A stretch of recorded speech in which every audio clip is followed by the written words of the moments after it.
Bonjour à tous. Aujourd'hui, je vais vous faire une petite lecture des sonnets de Pasolini. Pasolini, réalisateur italien, toujours dans la collection NRF Poésie. Et donc, c'est directement traduit de l'italien, comme toujours. Petite page en langue originale, et puis ici la traduction. Donc j'ai vu qu'un film moi de Pasolini, c'est un réalisateur du XXe siècle. Je pense que je me pencherai sur ses premiers films, mais celui que j'ai vu ne m'a pas plu. Voilà. C'était sur les 120 journées de Sodome et Gomorrhe, il me semble, ou de Sodome seulement. Bon,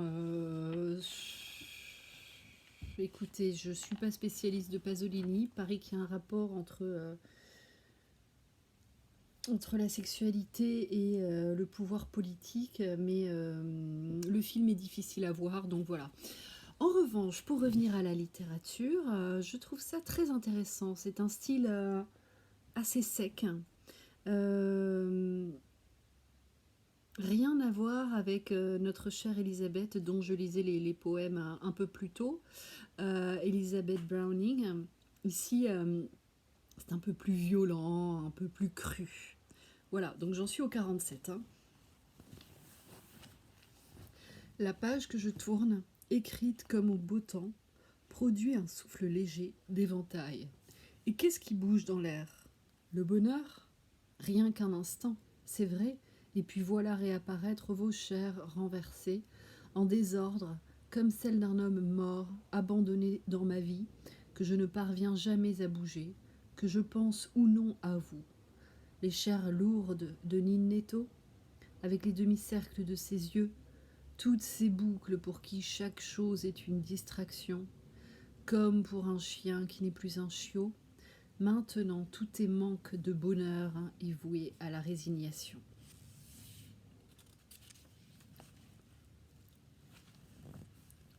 48. Quelque chose vous efface, vous tenant loin de moi, vous ne le soupçonnez pas, sûr de moi et de mon chagrin. En fait, mon compagnon, je suis tout plein d'un secret, qu'il y avait en moi, avant que je ne trouve votre main à étreindre dans le cosmos. Quand vous le saurez, ça vous fera un coup. Mais il serait étrange que vous souffriez longtemps, vous l'oublierez aussitôt. Et ça me blesse déjà et réattise ma souffrance. Maudit qui se résigne, comme vous, comme la réalité qu'on n'achète pas et qu'on ne vend pas, même si elle est effacée par trop d'affection ou par la souffrance, elle ne connaît ni la haine ni la pitié. Pardon. Elle ne connaît ni la haine ni la pitié. 49. Comme hier, j'ai travaillé toute la journée, avec joie, sans un moment de pause, et restait en moi latente l'idée du retour, du mal incurable que votre conduite me cause, certes, sans commettre de faute.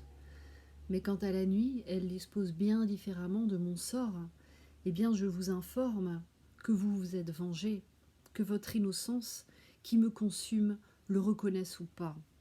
Pendant toute la nuit, vous êtes resté ici, à m'interdire de venir dans je ne sais quelle ville. Et je pleurais, avec l'alacrité avec laquelle jaillit l'eau d'un robinet laissé ouvert, hors d'un tuyau sale et rouillé. Rupture amoureuse. Alors ça c'est un peu curieux, c'est une succession de noms. Donc j'espère ne pas trop les écorcher puisque souvent ce sont des noms italiens. Allons-y, sonnet 50. Banfi, Angeliucci, Shepard, Moore, anglais, Onarotti, Delicoli, Tafani, Catarinici, Magistretti, Norman, Tasso, Tiberi, Harris, Ridolfi, Liberati, Sissi,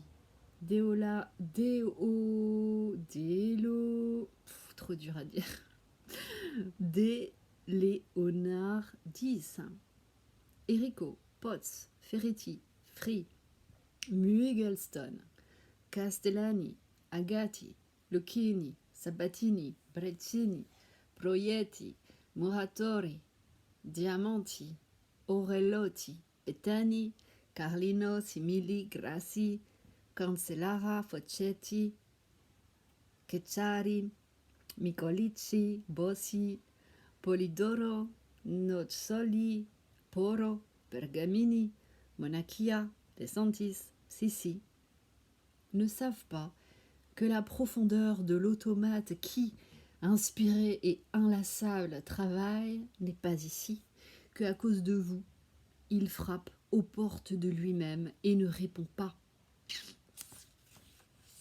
51. Combien de garçons comme vous me détestent et m'aiment. Je n'ai rien d'autre à lancer au combat que mon corps.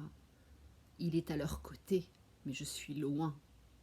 Donc il faut rappeler, pour ceux qui ne le savent pas, que Pasolini était homosexuel. 52. C'est la deuxième fois que me parvient votre voix joyeuse au téléphone. Joyeuse, je le répète, joyeuse. Rail, par conséquent, s'ajoute à Bath, lieu où l'on ne revient pas. Vos paroles m'apaisent-elles ? Bien sûr. Il n'est pas facile de me joindre ici, c'est un objectif impossible. Vous m'aurez donc cherché avec détermination, longuement, et voici que se chevauchent les paroles qui apportent rieuses, les nouvelles qui rassemblent les amis. Nous parlons de tout le monde, rapidement, mais pas d'une certaine chose. Cette chose est une ombre. Je sais, avec une clarté plus nette et inutile, que le silence nous a réunis, gaiement. Votre présence fut miraculeuse. Jusqu'à il y a peu. Jusqu'il y a peu. Votre présence fut miraculeuse jusqu'il y a peu. Pourquoi êtes-vous en train de parler ? Donc en fait c'est plein de mystères, hein. Il s'adresse à un fantôme, en même temps c'est la rupture, en même temps il continue visiblement à la voir au téléphone et à être obsédé par lui. Je découvre en même temps que vous. Sonnet 53. Je vois dans la nuit d'Angleterre, dont la couleur est d'un bleu profond, sur un sentier herbeux, derrière une clôture, marche un homme et une femme.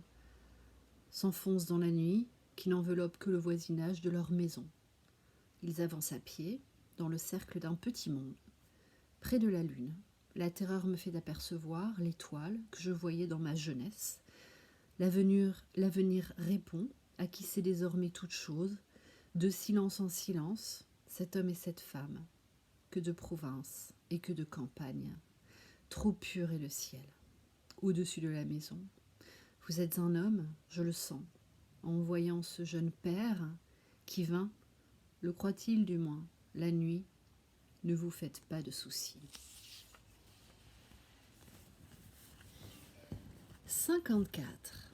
Allez, allez, c'est pour vous la saison où les oiseaux veulent faire leur nid. Vous y pousse assurément une passion irrépressible. C'est donc moi qui vous abandonne, sans pour autant savoir retenir le cri des faibles. C'est décidé, ce qui vous ouvre une autre voie me laisse la mienne. Chacun de nous retourne dans la région du cosmos d'où il a commencé son trajet. Deux oiseaux mâles n'ont pas entre eux de devoir qui leur assure la paix avec le monde. Avec vos trois ailes, vous vivez dans l'épais mystère de cette paix, sous des cieux inconnus, de qui ne niche pas, telle l'hirondelle.